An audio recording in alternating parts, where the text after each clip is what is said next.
Bueno, vamos a continuar con las preguntas.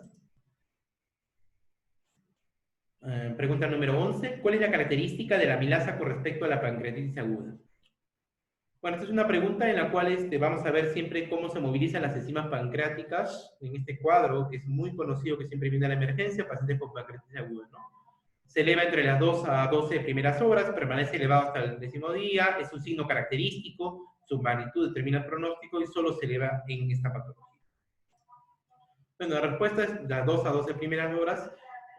Es una pregunta en realidad que siempre viene en las preguntas, amilasa, lipasa. Ya sabemos que la amilasa no es tan específica para la pancreatitis, no siempre va a estar elevada solamente en pancreatitis, y siempre un aumento de amilasa nos va a decir que es pancreatitis.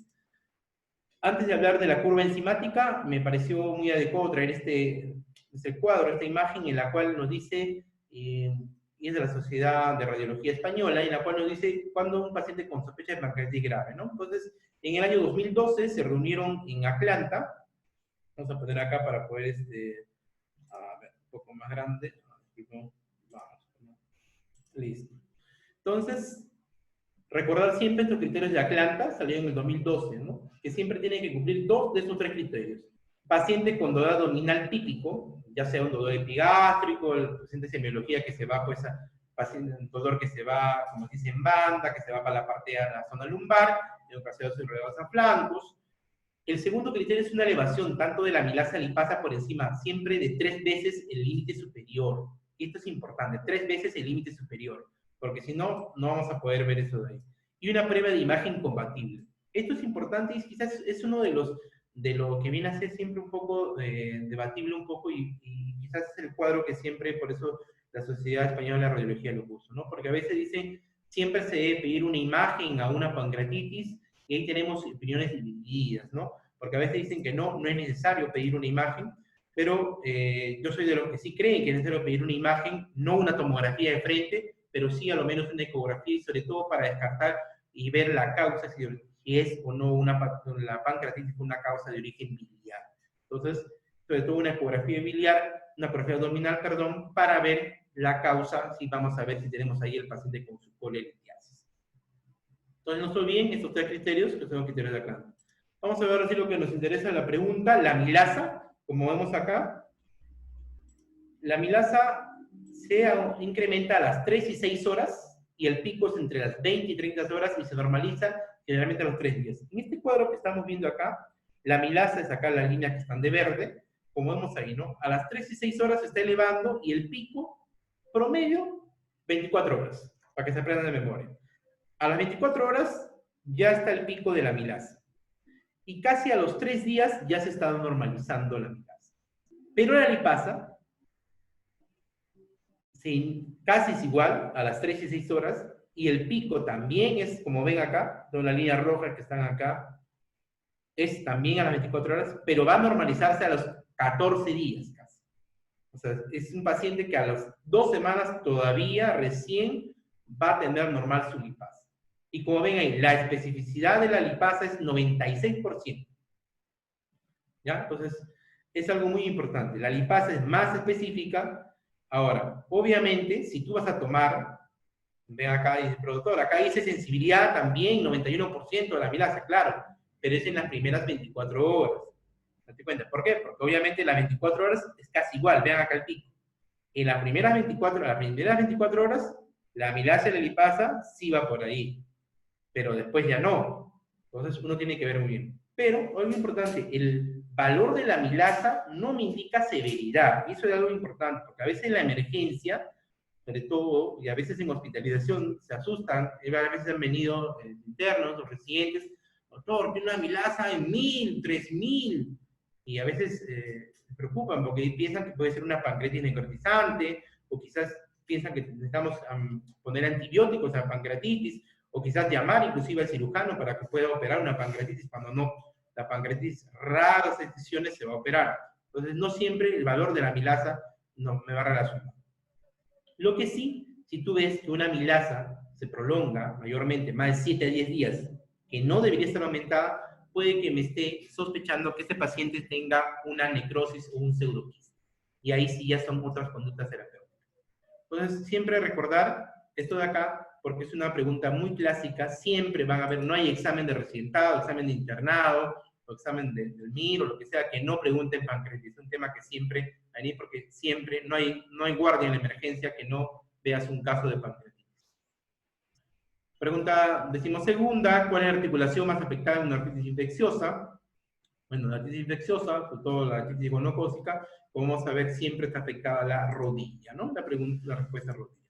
Entonces vamos a ver este slide en la cual vamos a ver las causas, Staphylococcus aureus y Neisseria gonorrhoeae, y otras son los agentes más a menudo que producen artritis infecciosa. ¿Cuáles son las vías de ingreso? Las vías de ingreso vienen a ser la vía hematógena, puede ser por inoculación directa, puede ser por contigüidad, y ahí vemos acá los famosos por vía odontogénica. Por eso siempre es importante, y hay que tener mucho cuidado cuando nosotros va a hacer algún proceso, ya sea ontológico, y por eso es que a veces, y es muy importante, los odontólogos siempre te dan por ahí la amoxicilina, cuando te vas a hacer alguna endodoncia, y es muy bueno porque evitar de que se pongan por ahí estos gérmenes. Alrededor del 90% está dedicado a una sola articulación, como dice acá, la rodilla, y menos frecuencia a la cadera y todavía menos al hombro, muñeca, al codo. ¿Cómo hacemos el diagnóstico? Hay que sacar y hay que hacer estudios de líquido, hacemos una artrocentesis, tenemos el líquido sinovial, vamos a ver un líquido que sale, como ven acá en las imágenes, un líquido turbio, cero sanguinolento, purulento, pus. Recuerden que pus en líquido ya me está diciendo que por ahí hay una bacteria, y el recuento más o menos, como dice acá, más de 50.000, superior a 100.000, inclusive leucocitos, neutrófilos, y vamos a ver siempre glucosa baja. Recuerden que siempre a las bacterias les gustan los azúcares, por lo tanto va a consumir la glucosa. Eso van a ver en todos, sea cualquier líquido que haya, sea líquido cefalorraquídeo, líquido también acá en las articulaciones, aumento de proteínas y aumento de ADH. Algo un poco relacionado que traje, que también siempre es pregunta, es el famoso síndrome de Reiter, ¿no? Una triada que siempre también pregunta en examen, paciente que viene con una artritis, como ven acá, una oligoartritis, paciente que viene con conjuntivitis, con uveitis, y paciente que viene con una gonotritis, ¿no? O uveitis, más o menos es siempre el síndrome de Reiter, ¿no? Entonces siempre hay que tenerlo presente.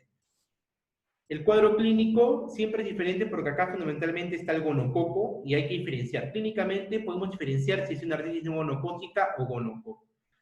Esto, ¿por qué es importante? Porque en los exámenes a veces no te van a poner siempre los resultados del laboratorio, y entonces clínicamente uno puede diferenciar y a veces te piden cuál es el germen. Entonces uno tiene que saber un poco. Cuando es un paciente con el germen es el gonococo, como estamos viendo acá, es un paciente mayormente, y el 70% es por gonococo, un paciente joven, menos de 40 años, como vemos acá, y es una infección diseminada, ¿no? Jóvenes sexualmente activos, por ahí se ha vendido el gonococo, paciente presenta fiebre, paciente va a tener unas lesiones cutáneas, vesicopustulosas, y el paciente presenta poliartreritis, ¿no? En cambio, cuando es una artritis por no gonococo, vamos a ver que hay más derrame articular. En estos casos, mayormente son adultos, no son tan adultos jóvenes, son adultos mayores. Acá está más afectada la rodilla. Y vamos a ver también los extremos de la vía, ¿no? Lactantes, niños pequeños, obviamente ellos no van a pensar que han tenido actividad sexual. Y, bueno, los niños fiebre, malestar general, como estamos viendo. Entonces, si viene un paciente y mayormente está afectado a nivel de lo que viene a la rodilla, yo pienso que no es gonococo. Ahí más está metido más estafilococo. En cambio, si veo más a nivel de lo que viene a ser, ¿no? Artritis, más dermatitis, tenosinovitis, yo pienso que es gonococo. Bueno, vamos a continuar. La 13ª, ¿qué antihipertensivo está contraindicado en un hipertenso con descendente de asma? Siempre cuando vamos a ver estos pacientes, algo que siempre vamos a tener siempre un poco la duda, ¿no? Cuando vamos a ver un paciente que viene en la atención primaria, o es un paciente hipertenso, que mayormente siempre viene en la población, ¿qué le vamos a dar? ¿No? Siempre dice, le damos YECA, le damos ARA, le vamos a dar bloqueantes de canales de calcio, le vamos a dar de repente un betabloc, bueno, diferentes fármacos. Lo que siempre yo les digo, y es lo que yo recomiendo siempre antes de medicar algún fármaco antihipertensivo, en realidad cualquier fármaco, hay que ver cuáles son los efectos adversos y en quién está contraindicado, ¿no?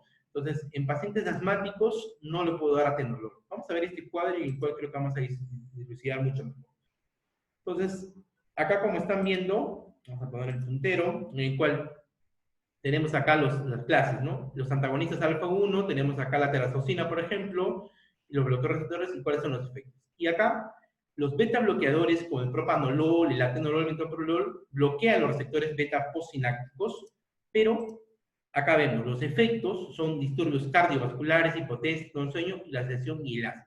Entonces, obviamente, en un paciente asmático, que por sí va a tener, pues, esto, no le puedes dar un antihipertensivo, un beta block, porque vas a peor exacerbar que le dé más crisis asmáticas.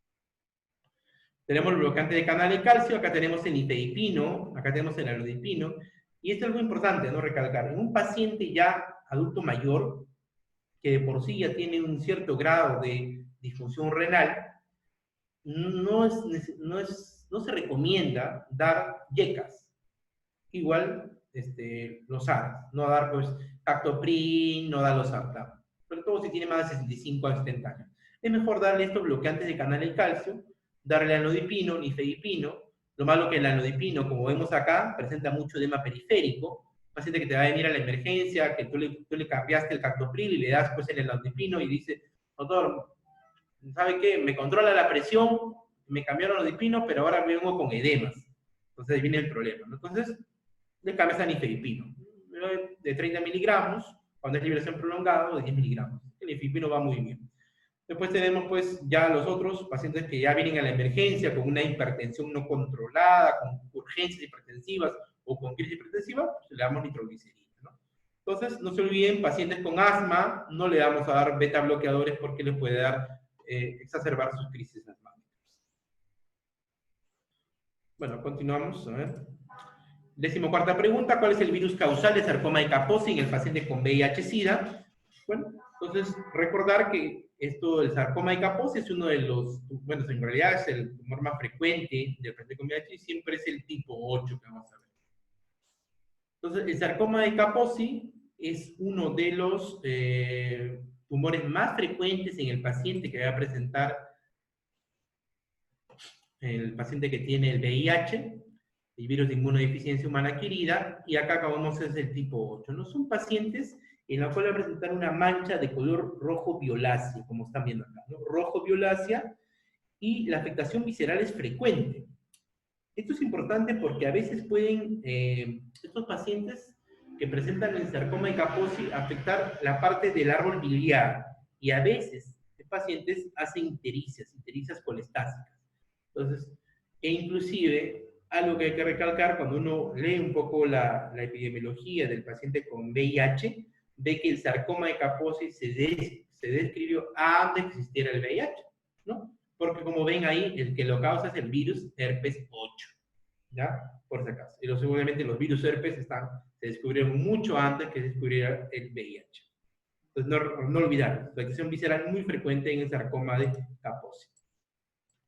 15ª pregunta, ¿en qué patología el derrame pleural es un trasudazo? Otra de las preguntas muy clásicas, no hay examen de residentado, internado, que no esté una pregunta de derrame pleural.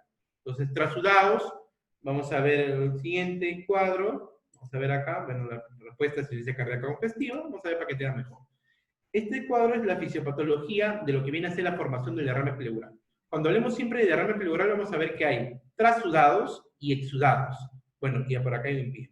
Para que se acuerden bien, siempre, y es una especie de, no de mnemotecnia, sino para que puedan recordarse, todo lo que me dice exudado, generalmente siempre tiene que ver con lo que viene a ser infeccioso. Cuando vean ustedes y se lo vean exudado, para mí es infeccioso.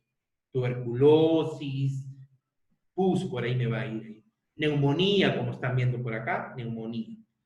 En cambio, trasudados vienen a ser todo lo que viene a ser con problemas de que me van a retener disminución de la presión oncótica, o sea, como ven acá, problemas con la albúmina, baja albúmina, hipoluminemia. Recordad que la hipoluminemia pues me da cirrosis, pacientes con cirróticos tienen falla hepática, los pacientes cirróticos hacen pues insuficiencia renal, entonces todo esto viene con la fisiopatología, ¿no? Disminuye la presión oncótica, al toque el paciente hace edema, paciente cirrótico, falla hepática, Disminuye la presión hidrostática, paciente con falla cardíaca, con trombosis pulmonar, con atelectasia. Estos son trasudados. En cambio, un paciente que presenta exudados en el líquido pleural, cuando tiene un derrame, son problemas sin hipermeabilidad capilares, son neumonías, pacientes que hacen síndrome de distrés respiratorio, ahora que estamos mucho viendo los pacientes con COVID, que hacen pacientes ARS, los pacientes con pancreatitis, por ejemplo, estos hacen exudado, ¿no? Los pacientes con peritonitis, recuerda que los pacientes con pancreatitis hacen derrames pleurales, las neoplasias, traumáticos, pacientes que han recibido una contusión, hacen un hemotórax, y ahí vemos el empiema, o iatrogénicos, pacientes que están con NPT con mucho suero. Entonces, no olvidar, ¿no? Es alguna pregunta bien clásica. Entonces, a partir de ahora, llévense este mensaje, porque esto siempre les va a venir. Pacientes que, cuando ustedes vean, es trasudado, las causas de trasudado, acuérdense, trasudado, disminución de presión oncótica, entonces ahí a la cabeza.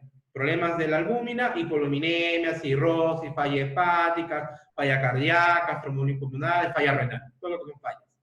En cambio, exudados, infecciosos, tuberculosis, cánceres, neumonía, todo lo que es infección, síndrome respiratorio, todo eso.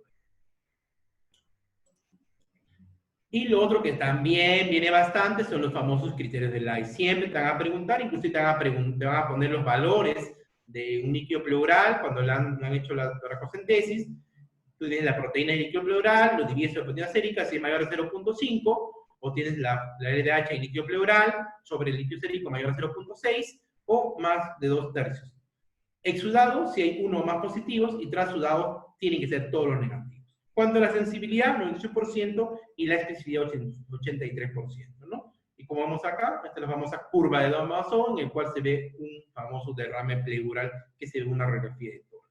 Por si acaso, hay otros criterios de Lai ampliados, en los cuales se ve el colesterol, también se toma, pero obviamente son los más clásicos, lo que siempre van a preguntar en los exámenes. Ya vamos a ver. Bueno, vamos a hacer una pausa para seguir ya con la cuarta ronda de preguntas.